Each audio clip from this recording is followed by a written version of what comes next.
So for our first question, you've been asked to recall the required assumptions of cladistics. I know we covered a lot of information today, but I want you to think back to those cladograms from earlier in the lesson. The assumption that you've been given is that a group of organisms are related by descent from a common ancestor, and in that there is a this second one, point B, is that there is a bifurcating pattern of cladogenesis, and that changes in traits occur over lineages over time. You've also been given the option to say none of the above or all of the above. So I'll give you a second now or a minute to consider your answer, and then I'll walk through the solution.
Alright, I hope you've had time to give that question a shot.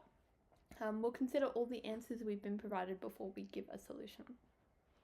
The first says that any group of organisms are related by descent from a common ancestor. We actually do know that this is true because, like we saw in our cladogram of all the organisms, they're all related by a single common ancestor together. Because of this, any group of organisms must descend from a common ancestor, making that assumption true. The next assumption we have is that there is a bifurcating pattern of cladogenesis. And remember, all this really means is that one species can split into two, but it won't merge back into one species again. Again, we can think back to our cladograms. In no case did the species merge, and if they did, that wouldn't be considered a clade.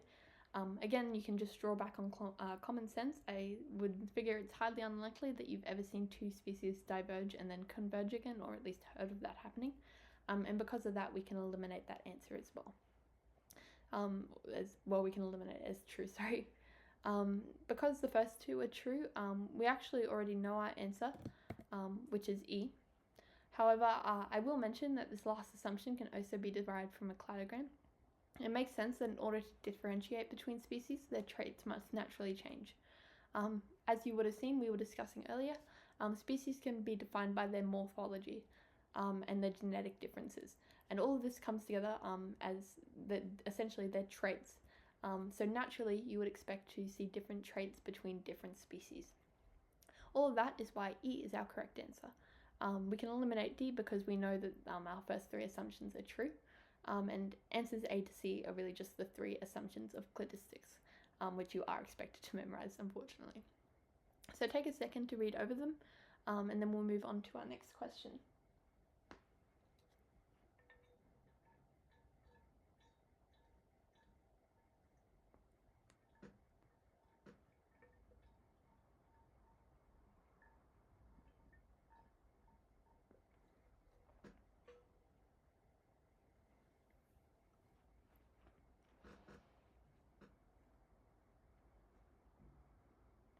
Okay, so hopefully you've had some time to consider this answer and go through it. We'll move on to our second question now. You're told that in the Avon wheat belt of Western Australia, the acorn Banksia prenodes, I might be pronouncing that wrong, but you get the idea, flowers late in the spring and is the only source of nectar for the honey eaters, which feed on it and pollinate its flowers. Honey eaters are important pollinators of numerous plant species, so they're really integral to the ecosystem. And you're then asked to identify what the term Banksia is referring to in its scientific name. Like last time, I'll give you some time to consider your response, and then we'll go through the solution.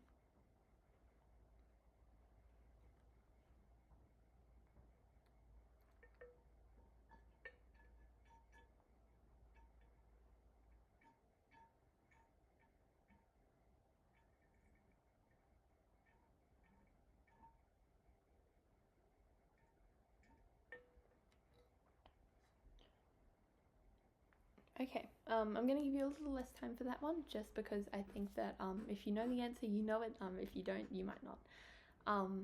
You can probably take an educated guess in that case.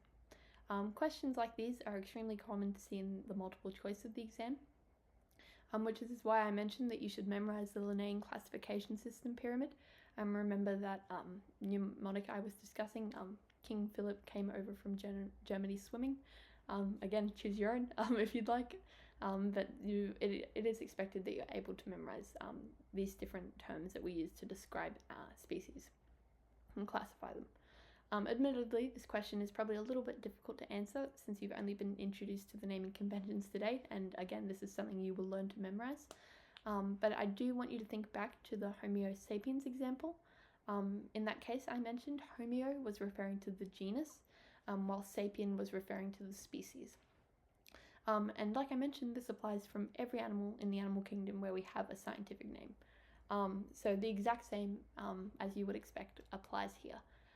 Banksia is the genus, while Prionotes is the species. The convention for naming will be the same regardless of the species. In saying that, I have given you the correct answer, which is B. Again, this will definitely come through practice, so don't worry if you struggled to memorize it. Beginning to understand the basics of naming conventions is already a really great start. Okay, this is the final question for today. It's the infamous one I mentioned earlier, using our Simpson's Diversity Index. This is probably the most important question today, which I would really like you to be confident with, since it's very likely that you'll see something like this in your data test or external. Being able to answer it right now is setting you ahead really well because you're already able to answer some of the questions that you would begin to see in your exams. You're told in this question that a lake contains 9,934 brown trout, 733 smallmouth bass, 34 catfish, 2003 carp, 234 steelheads, and 32 northern pikes. By filling out this table, you need to calculate Simpson's Diversity Index, which has been provided there for you. I'll give you slightly longer to have a try at this since it can be pretty tedious to answer, so make sure to give it a go. I will mention that in the exam, it is up to the discretion of the people that write the exam whether they will provide you with Simpson's Diversity Index. Because it's a part of the syllabus, you are expected to know what it is and be able to recall it on a whim. But a lot of the time, based on my knowledge of the previous external exams, they tend to just give you the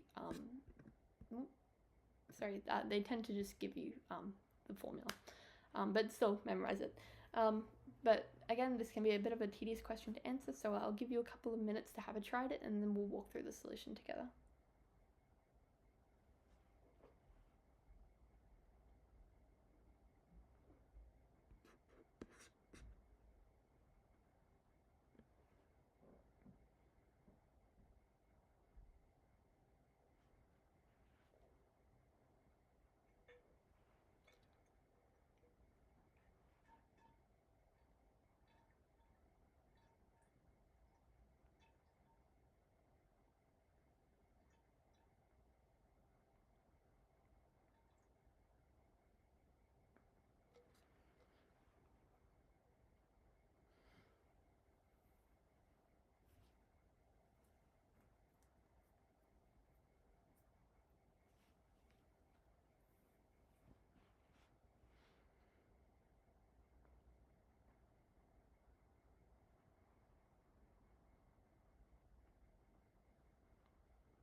Alright, so you might have not had enough time to completely finish that answer off, and feel free to continue to try while I give the explanation, or pause the recording if you'd like.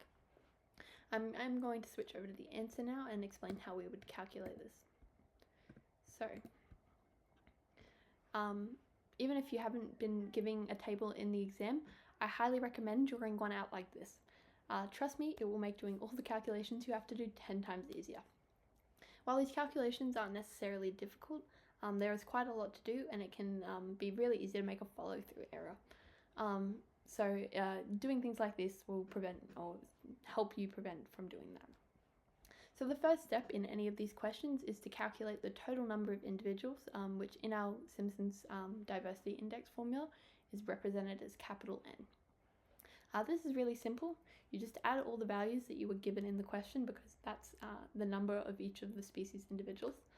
So N equals, I believe it's 934 plus 733 plus 34 plus blah, blah, blah. You can read through it and see where I'm going with this.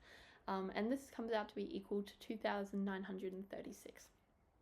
After that, you need to calculate N times N minus 1 for each of the species. And if that sounds a bit confusing, it's really not too bad. It's where the table really does come in handy. All you really need to do is take the number of individuals in your left-hand column for each species and times it by itself minus 1. You should then write that value in the right-hand column. For example, if you look in the first row, our brown trout, you can see that we have 934 individuals for that species. So in order to calculate for this step, you need to do N times N minus 1. In this case would be 934 times 933. We'll then put that value in our right-hand column and move on to the next species. So you repeat it for every single one. Now, if you look at the formula, you'll probably notice this weird symbol out the front. Like it says on the little sheet here, which you usually wouldn't be given. This really just represents the sum of, so it's a symbol that you will commonly see if you continue to study biology. It represents the sum of. All you really have to do to use this formula is sum all the N times N to the 1 values you just calculated in your right-hand column. In this case, we get a value of 5.475 million. So obviously it's pretty high, and that makes sense considering the number of individuals we had. And then finally, before we can plug into our Simpson's diversity index formula, we need to calculate the denominator, using that total number of individuals value we found at that capital N. So like you did for each species, you just need to multiply this value by itself minus 1. And this just leaves you with a value of hopefully 8.62 million. We can finally plug these values straight into our Simpson's diversity index formula, which should leave you with a value of 0.365, which, remember, indicates relatively low biodiversity.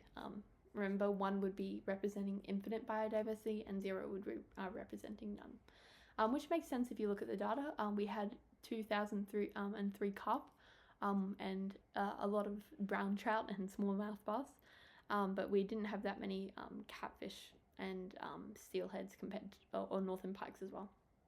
So it makes sense that we have low biodiversity from that standpoint. A great way to check that your answer is valid is to remember that it has to be less than 1. The only output you can get from the Simpson's diversity index formula is a output from 0 to 1. So if your value exceeds that range, you know that there's something wrong with your calculations and you should go back and revise them. And much like a lot of the questions today, I would absolutely recommend doing as many practice questions to become confident while answering them. It is relatively simple and straightforward because you do this calculation the same basically every single time. And once you're familiar with the way it goes, you know basically what to expect. It's just a matter of not making follow-through errors in all the calculations you have to do. I would absolutely recommend after this lecture, if you have the time, going and doing some practice questions to become confident answering them.